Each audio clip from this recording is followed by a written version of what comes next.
Hello my dear learners, Assalamu alaikum. I am again present before you. গত কয়েকটি class থেকে আমি তোমাদের চলমান কাল অর্থাৎ কন্টিনিউয়াস নিয়ে বোঝানোর চেষ্টা করছি.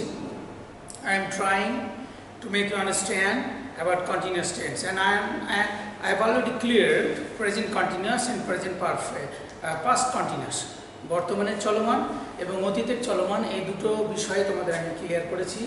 আমি একটু রিক্যাপ করে দিই. বর্তমান চলমান বর্ণনা করতে গেলে তোমাকে প্রেজেন্ট কন্টিনিউয়াস করতে হবে, সাবজেক্টের পাশে অ্যামিজার আর ভার্বের সঙ্গে আইএনজি. আর অতীতের চলমান বর্ণনা করতে গেলে তোমাকে পাস্ট কন্টিনিউয়াস টেন্স ইউজ করতে হবে. দ্যাট মিনস সাবজেক্টের পাশে ওয়াজ ওয়্যার আর ভার্বের সঙ্গে আইএনজি. আজকে আমি তোমাদের যেটা করব সেটা হচ্ছে যে ফিউচার কন্টিনিউয়াস টেন্সটা আমি ইউজ করব. ঠিক আছে, ফিউচার কন্টিনিউয়াস টেন্সটা কি করে শুরু করব এটা তোমাদের আমি বোঝাচ্ছি.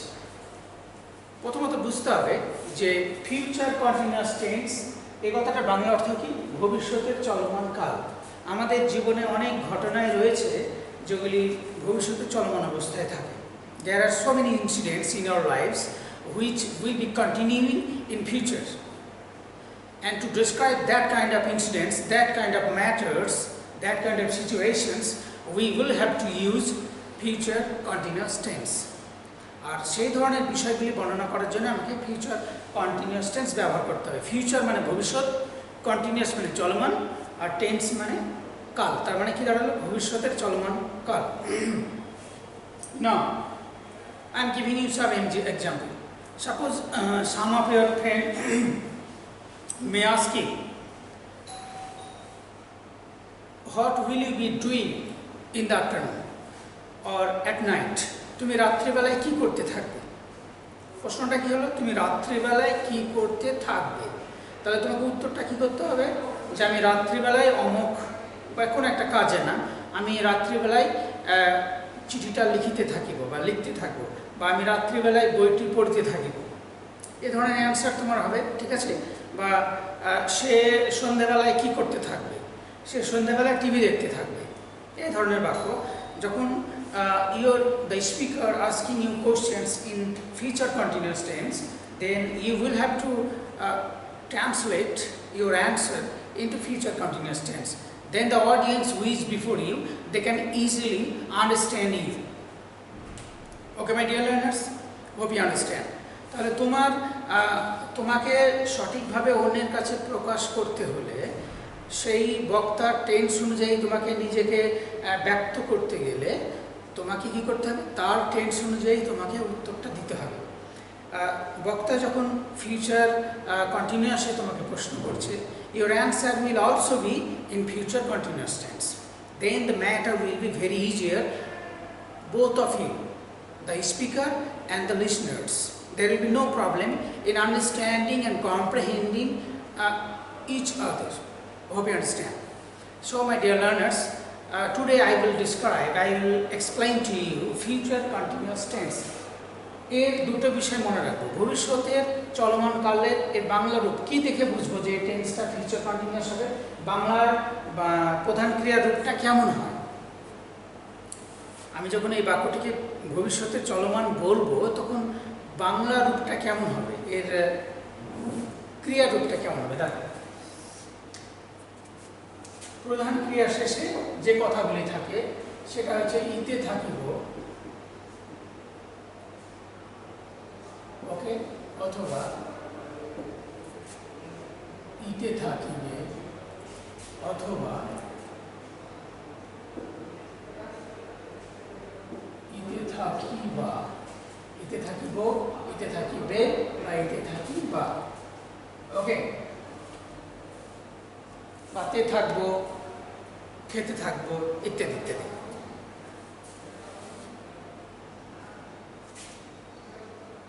থাকবো ব্যাপারটা থাকবে. কিন্তু আমি একটা উদাহরণ দিচ্ছি যে আমি সন্ধ্যাবেলায় বইটি পড়িতে থাকিব, বা বালিকাটি সন্ধ্যাবেলায় বইটি পড়িতে থাকিবে বা পড়তে থাকবে. সাধু ভাষা হলে কি হবে? পড়িতে থাকিবে. আর চলতি হলে কী হবে, পড়তে থাকবে। এটা তো আমরা বাংলা ভাষাভাষী মানুষ খুব ভালোই বুঝি সাধু চলতির ব্যাপারটা।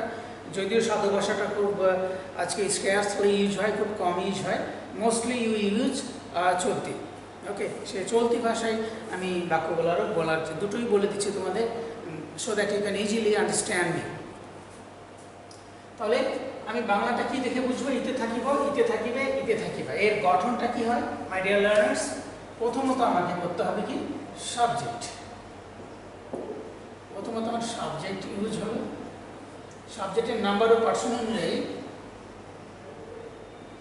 Shall be or will be, আমি এই দুটো যেটা প্রয়োজন সেটা লাগিয়ে দেবো।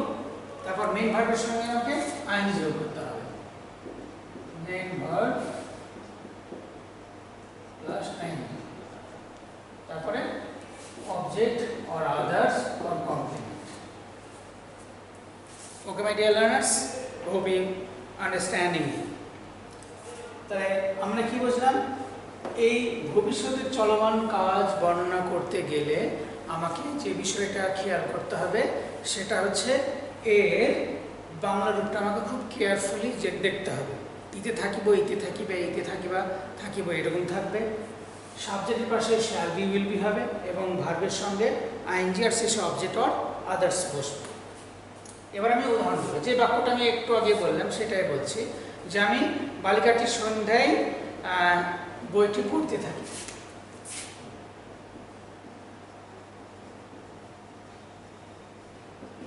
বালিকাটি সন্ধ্যায় বইটি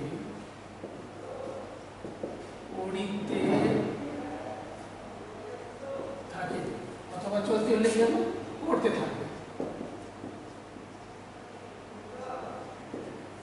ট্রাই টু আন্ডারস্ট্যান্ড, বোঝার চেষ্টা করো।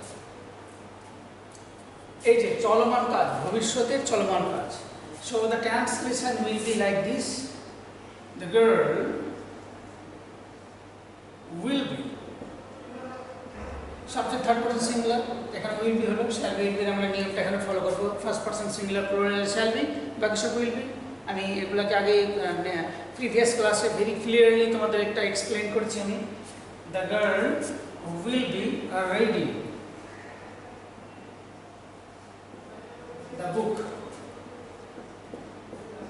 বইটি পড়তে থাকিবে সন্ধ্যায়, in the evening।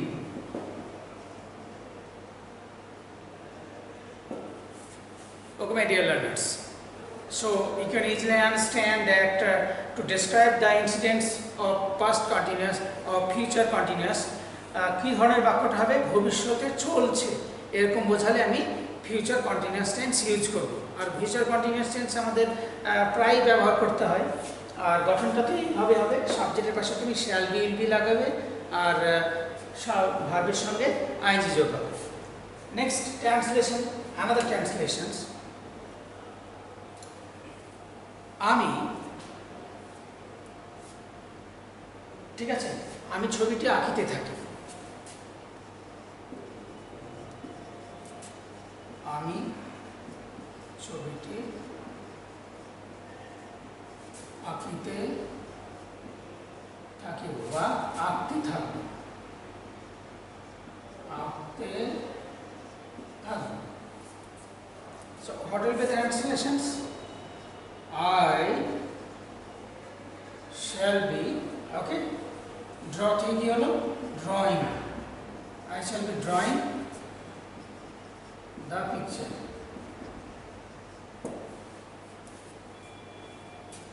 I shall be drawing the picture, আমি ছবিটি আঁকিতে থাকব। So my dear learners, you can easily understand that ভবিষ্যতের চলমান বর্তমান চলমান কাল বর্ণনা করতে গেলে তোমাকে ফিউচার কন্টিনিউয়াস টেন্সের নিয়মটা ফলো করতে হবে। And hope you understand me. I will be back to you soon. Thank you so much.